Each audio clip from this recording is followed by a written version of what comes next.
Music Rack, a store with lots of surprises. Not long ago, I had a chance to meet a group of dedicated but often ignored professional athletes. Ignored in this country, at any rate, though elsewhere in the world, bicycle racing is a very popular sport. And I think in this story, you'll see why.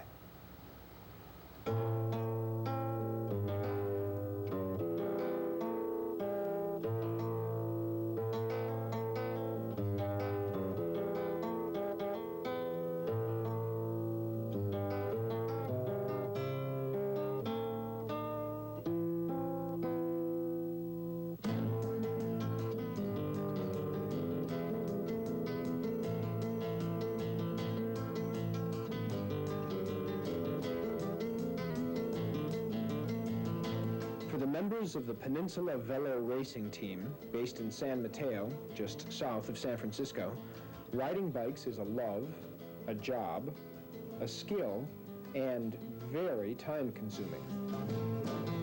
Dan Nall, team captain and a member of the U.S. National Bicycle Racing Team. How much riding do you do a week, counting races and practices?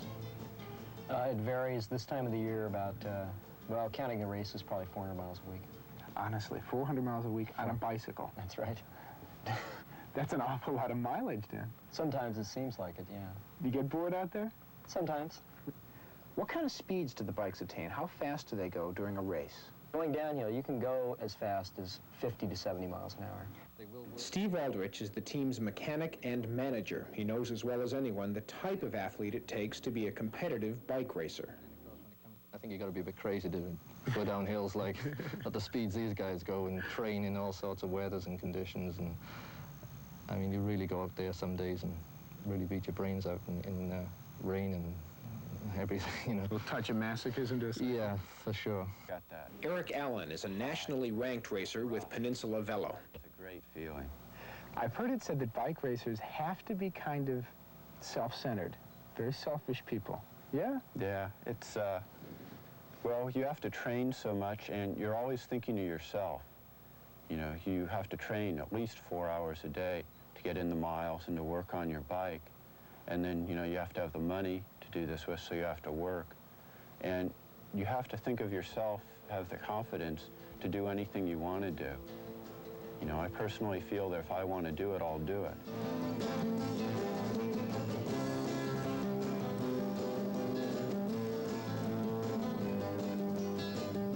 It seems at times, despite its team aspects, to be a very solitary sport. It's you and this rather simple machine in your body, and you're demanding things of both. Yeah, it is.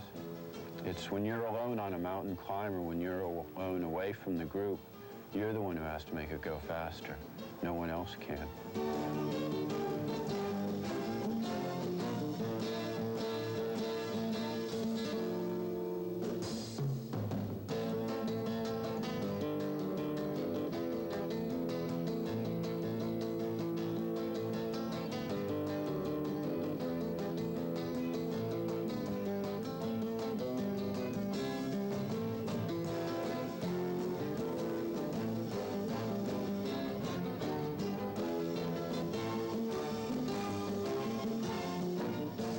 At least 4 hours per day, over 400 miles per week.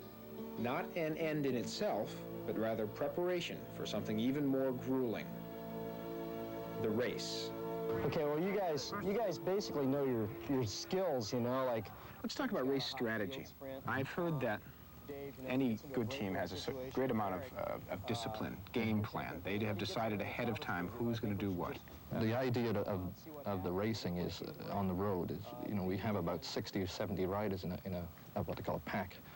And the idea is to generally to get away from that pack, get out of the pack, and that's the only way to win. Now, the rider would try and break away from the pack, and the other members of the team would either go to the front and just try and stop any attempt by other riders to get up to the rider which is away. Tim's got a hot field sprint, and Tom and Dave, you know, if he gets into a breakaway situation, or Eric, protect him. If anybody gets away in a Talbot's jersey, though, I think we should just protect him for a while and see what happens. You know, it might be the break. The danger man is definitely Lamond. Right. You know, Greg can do it all. The size of the course, you know, it's real short. We have a chance here to gain a lap. You know, it's a half-mile course. You know, it's less than a kilometer. So I'm sure that's what's on Le Mans' mind and a few other riders. Okay, well, I think that's it. Let's go get them. This race, 70 laps, 35 miles, was held in San Francisco. Of the 60 riders that would start, less than 15 would finish. Put your feet in the clutch and go! Don't me over! God! There goes Le Mans.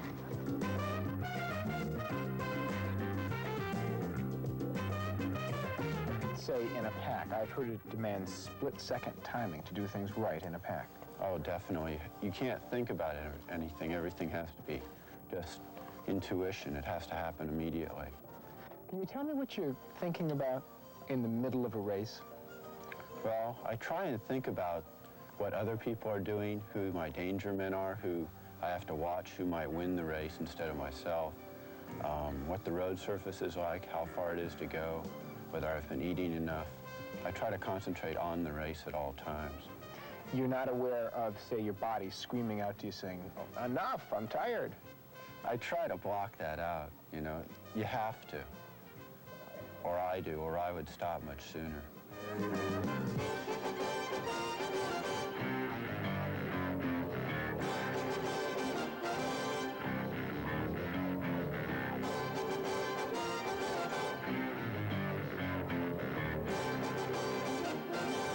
After a good hard race, just about everything hurts.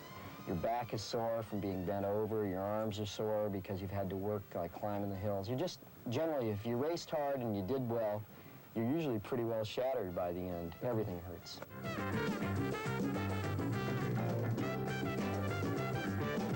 As it turned out, LeMond, Greg LeMond, was the danger man for the Peninsula Velo team and for everyone else. He lapped the field twice and won the race by better than a mile. Peninsula Velo finished well, though. 3 riders in the top 10 finishers, and none of the team had dropped out. But for most of the riders, the point was simply to have ridden, for in spite of the obvious competition with the others in the race, the most important fight is within each rider.